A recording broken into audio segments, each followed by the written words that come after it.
Well, you've heard about it in the news, but new numbers show it is only getting worse. Nationally, an increase of 300,000 heroin users in the last decade.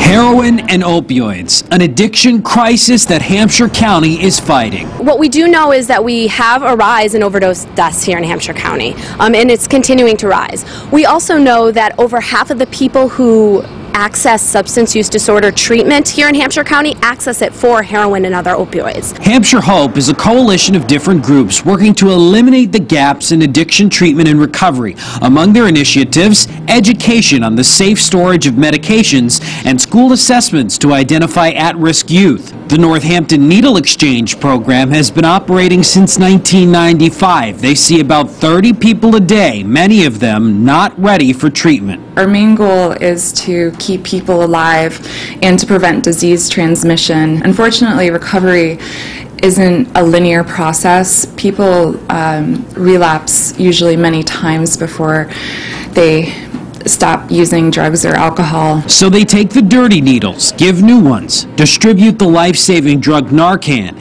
and provide sterile drug-making materials.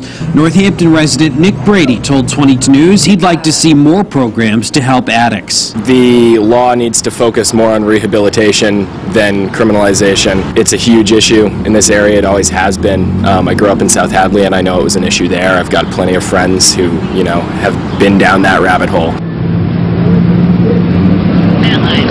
In a recent survey, 3 in every 1,000 Americans admitted to using heroin in the past year, and research has found that people who abuse prescription painkillers are 40 times more likely to abuse heroin.